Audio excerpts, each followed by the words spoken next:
biotech. The can be holistic. Center increase Andhra Pradesh.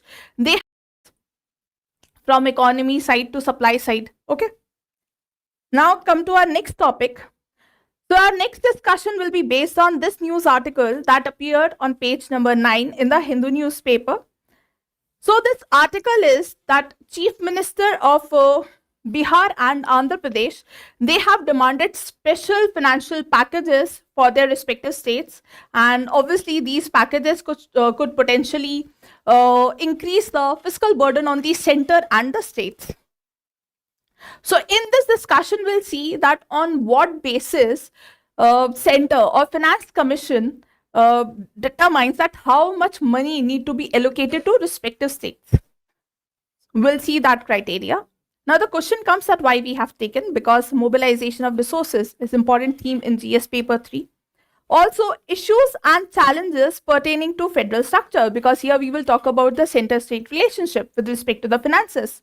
So issues and challenges pertaining to the federal structure is important theme under GS paper 2. So now let's come to the discussion. So the question here is basis on which the Finance Commission determines how much money is allocated to different state. And that is, center do that part by providing statutory grants and discretionary grants. Okay, so the Finance Commission provides statutory grants to states under Article 275 of the Indian Constitution, and the money are paid from the Consolidated Fund of India. Okay. So money for statutory grants are paid from Consolidated Fund of India. Now let's see what includes statutory grants. Share from the divisible pool on taxes based on formula. That formula we'll see. Local body grants, revenue deficit grants, performance-based grants. And on the other side, we have discretionary grants. So first, let's see share from the divisible pool of taxes based on a formula. So here, 15th Finance Commission. So here we will talk about horizontal devolution and vertical devolution. So what is horizontal devolution? According to the 15th Finance Commission, 41% of the divisible pool, that is the centrally collected taxes, should be allocated to states. This is to ensure that states have adequate amount of money to address their financial needs and development priorities. That is vertical devolution from center to state. Another is horizontal devolution, that is state to state. So in this horizontal devolution, out of this 41% of the allocated is further divided among different states, and that is based on this formula. And this formula is to ensure states should get equitable distribution based on socio-economic geographical factors. Let's see this formula. So the criteria here, income distance, weight for income distance in this formula is 45%. Now what is income distance? It is a gap between states per capita income. If you are talking about Bihar, then here it will take Bihar per capita income. Sorry. And the highest per capita income among all the states. So it is a measure, or it is a gap between the respective state per capita income and the higher per capita income among all the states, and the state with lower per capita income. If Bihar is having lower per capita income, then the state will receive a large share to bridge the economic disparity. So in this way, poor states, they will get funds to uplift their economic situation. So second is area. This is because large states, they incur cost, like a high cost for infrastructure and administration due to their size, like UP. So they will get adequate amount of fund to finance their administration costs, high administration costs, which is based on their size, and infrastructure cost. And weightage here is 15% for that. Third criteria is population, and this is based on 2011 census. Here, funds, this criteria will allocate funds based on the proportional population size. And that is based on 2011 census. So more populous states, they will get more resource so that that state can provide essential services to their people. Next is demographic performance. This is kind of a reward for the states for maintaining their demographic indicators like lower birth rate, higher life expectancy. So it incentivizes states on better population control, better health indicators, and its weightage is around 12.25, and for population it is around 15%. Next is forest and ecology. Here, states with significant proportion of or significant forest cover and ecological contribution, they receive more funds. So this encourages states to give more focus on forest conservation and ecological conservation. Weightage is around 10%. Last criteria here is tax and fiscal effort. This is also kind of a reward for the states to demonstrate better tax collection and showing fiscal discipline. So this also incentivizes states to develop various way to increase their revenue share and to manage their finances prudently. Okay, so here weight is around 2.5. So according to this criteria, UP and Bihar in financial year 2021, they got large amount of fund.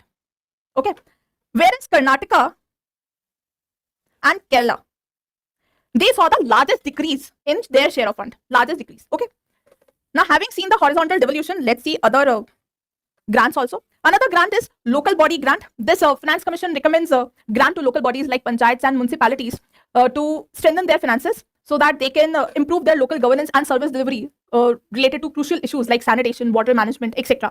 And we also know that for effective decentralization mechanism, we need to have a strong local bodies, or for that we need to maintain a sustainable supply of finances. Next is revenue deficit grants. This is for those states they face revenue deficit. Okay, so they face revenue deficit even after having their share of taxes. So center try to support these states by providing revenue deficit grants so that they can provide essential public services despite having insufficient own resources. Okay. The next is performance-based grants. This grants incentivize states to achieve specific indicators like fiscal discipline, tax efforts, health indicators, education indicators, etc. So these grants incentivize those states. So the states meet these criteria, they will get additional funds. Okay. So this kind of motivating for states to adopt best practices to showcase to improve their overall governance service delivery. So that is performance-based grants. So all these grants come under the statutory grants, and that is under Article 275. Now another is discretionary grants, and that will come under Article 282. So unlike statutory grants, discretionary grants, they are not mandatory. Okay, they are provided at the central government's discretion. So it is the central government discretion to give this grant to states. This one is mandatory. They have to give this grant based on the criteria we have seen now. But discretionary grant, it is not mandatory. It is their discretion, their prerogative. And that is why there is no objective formula for this distribution. Okay. So if you go with the value wise, 70% of the fund that center spends is on non-discretionary, and 30% will come under the discretionary grants. So here center can give this grant for specific projects, for specific schemes like centrally sponsored schemes. And these grants are also influenced by a political consideration, because states having good relationship with the center, they can avail better benefits because of their relationship with the center. Why? Because these grants are at the central government discretion. And that is why in this article, authors said that Bihar and Andhra Pradesh, they are now part of NDA and their support is quite crucial. So they might get this benefit, or they may able to draw more funds because of their relationship with the center. Now, also one more thing, that Indian Constitution does not prohibit central government from giving additional fund to any state for any specific reason, unless and until they are not hampering the fiscal discipline or fiscal prudence. That's the bare minimum requirement. Center can give specific fund to specific states for specific purpose. That is that Indian Constitution does not prohibit center from giving additional fund to any center. So in that case, center can give extra fund to Bihar and Andhra Pradesh. Okay. Now the next question is, does the allocation of more funds to state boost its long-term economic performance? So allocation of more funds can directly be proportional to the long-term economic performance. See, for any performance, both public as well as private, both the sectors, they play crucial role to boost the development in a state. So higher allocation from the center can boost the growth of a state, but that depends on the utilization of fund, effectiveness of that fund. And that effectiveness depends on what? That effectiveness of a fund, that depends on governance. That depends on state governance. So if you are making optimum utilization of fund, then definitely you can see developmental projects in that state. But if there is a case of poor governance, then you can see leakages, wastage of resources. Okay, and that, so this distinction is based on governance aspect. So here in this article, author highlights the case of Bihar. See, let me erase this part.